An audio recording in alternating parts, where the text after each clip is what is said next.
एक समय था जब किसी भी काम को करवाने के लिए आपको घंटों लाइन में खड़े होना पड़ता था। चाहे आप स्कूल का रिजल्ट देखना चाह रहे हो, कॉलेज का रिजल्ट देखना चाह रहे हो, बैंक में पैसे ट्रांसफर करने हो या फिर बैंक का कोई और काम, हमेशा आपको लाइन में खड़े होना पड़ता था। बिजली का बिल भरने के लिए भी आप घंटों लाइन में खड़े होकर बिजली का बिल भर पाते थे। लेकिन अब ऐसा बिल्कुल नहीं है। आखिर ऐसा क्या बदल गया? दोस्तों, 11 साल पहले और आज की स्थिति में बहुत बड़ा बदलाव हो गया है। अब बस घर बैठे आप मोबाइल की स्क्रीन पर बड़े बड़े काम कर सकते हैं। आपको मोबाइल का बिल देना हो, आपको लैंडलाइन का बिल देना हो, आपको अपनी बिजली का बिल भरना हो, यहाँ तक कि आपके घर में जो सिलेंडर आता है उसकी पेमेंट करनी हो, आप घर बैठे अपना सिलेंडर बुक कर सकते हैं, उसकी पेमेंट कर सकते हैं और सिलेंडर आपके घर पे डिलीवर हो जाएगा। सबसे पहले अगर हम बात करें तो ये जो शुरुआत हुई है वो गांव से शुरू हुई है। अगर मैं जनवरी 2026 की बात करूं तो भारत के 2.25 लाख गांव इंटरनेट की कनेक्टिविटी के साथ अब नई ऊंचाइयां छू रहे हैं, वो भी ब्रॉडबैंड इंटरनेट। और आपको मैं बता दूं कि करीब 7 लाख किलोमीटर की फाइबर ऑप्टिक लाइन बिछाकर इन सभी ग्राम पंचायतों को कनेक्ट किया गया है। यानी पूरे भारत की 97% पंचायतें इंटरनेट से कनेक्टेड है। ट्रांसपेरेंसी हो रही है, रिस्पॉन्सिबिलिटी तय हो रही है, सबको पता है कि उनके गांव में क्या हो रहा है। सरकार पूरी तरीके से मॉनिटर कर पाती है और विकास अब आखिरी छोर तक पहुंच रहा है।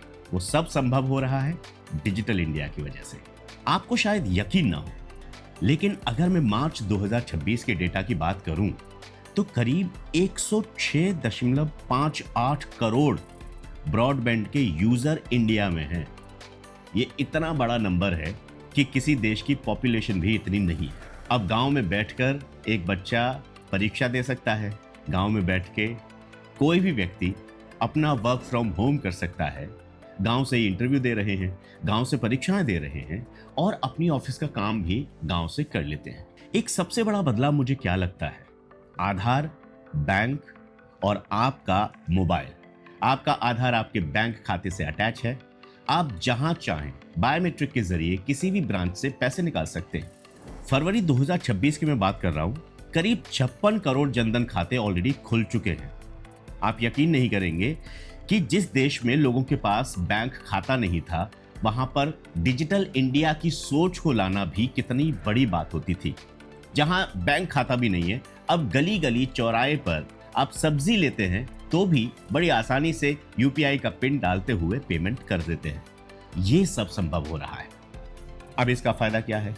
पहले क्या होता था कि जब सरकार कोई योजना लेकर आती थी, उसके फायदे अगर उन्हें पहुंचाने होते थे तो जमीन पर पहुंचाने में बड़ी दिक्कतें होती थी।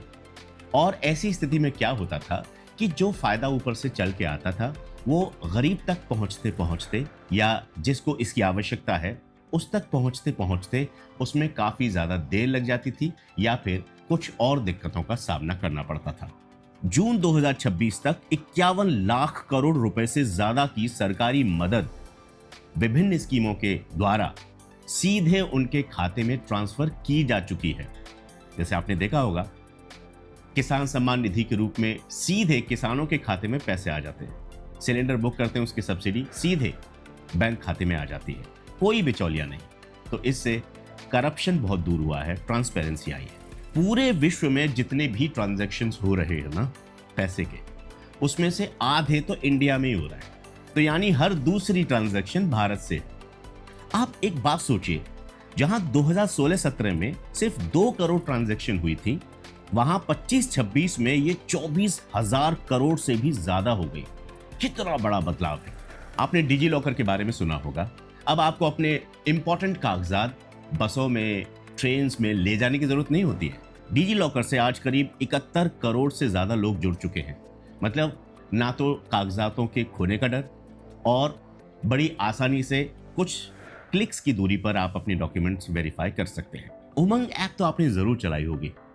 आप यकीन नहीं करेंगे कि उमंग ऐप के आने के बाद एक ही विंडो में, एक ही मोबाइल स्क्रीन में भारत सरकार की इतनी सारी सेवाएं एक विंडो के नीचे मिल जाती है। आपको बहुत सारी अलग अलग ऐप्स डाउनलोड करने की जरूरत नहीं है। आपको मैं बता दूं कि करीब 2572 सरकारी सेवाएं उमंग ऐप में उपलब्ध हैं। आपको अपनी गाड़ी के कागज देखने हो, आपको अपने सर्टिफिकेट्स देखने हो, आपको अपना आधार देखना हो, कोई भी सेवा जो भी आप याद करें उमंग ऐप पर अवेलेबल होती है। इसके अलावा दीक्षा, स्वयं और पीएम विद्या, ये प्लेटफॉर्म लाखों बच्चों की किस्मत बदल रहे हैं और पढ़ाई पहुंचा रहे हैं। अब डिजिटल इंडिया की पहचान सिर्फ भारत तक सीमित नहीं है दोस्तों, अब डिजिटल इंडिया भारत से बाहर भी जा रहा है। कैसे, मैं आपको बताता हूं। भारत 24 देशों के साथ अपने डिजिटल सिस्टम यानी इंडिया स्टैक को लेकर साझेदारी कर चुका है। अब दुनिया भी भारत के इस डिजिटल रेवोल्यूशन से परिचित हो चुकी है। डिजिटल इंडिया की सफलता सिर्फ इनमें आंकी नहीं जा सकती, इसके अलावा मैं तो शायद वो डिस्क्राइब भी नहीं कर पा रहा हूं। इसके अलावा इतने सारे बदलाव डिजिटल इंडिया के थ्रू आए। आपका बैंक आपका मोबाइल, आपका अस्पताल आपका मोबाइल, आपकी पहचान आपका मोबाइल, आपकी पढ़ाई आपका मोबाइल, यहां तक कि सभी सरकारी सेवाएं भी आपके मोबाइल में उपलब्ध हैं। पिछले 11 सालों में जो बदलाव हमने देखे हैं उसके लिए हम भारत सरकार का कैसे शुक्रिया अदा करें। हम घर बैठे बड़े बड़े काम बड़ी आसानी से अपने मोबाइल के जरिए कर सकते हैं और ये सब संभव हुआ है एक सोच के साथ। 11 साल पहले कभी किसी ने ये सोचा भी नहीं होगा कि किसी गली से गांव में गुजरते समय अगर आप 20 रुपए के अमरूद खरीदते हैं तो आप अपने मोबाइल से 10 रुपए 20 रुपए उसे ट्रांसफर कर सकते हैं। तो ये है डिजिटल इंडिया की ताकत। फिलहाल के लिए बस इतना ही।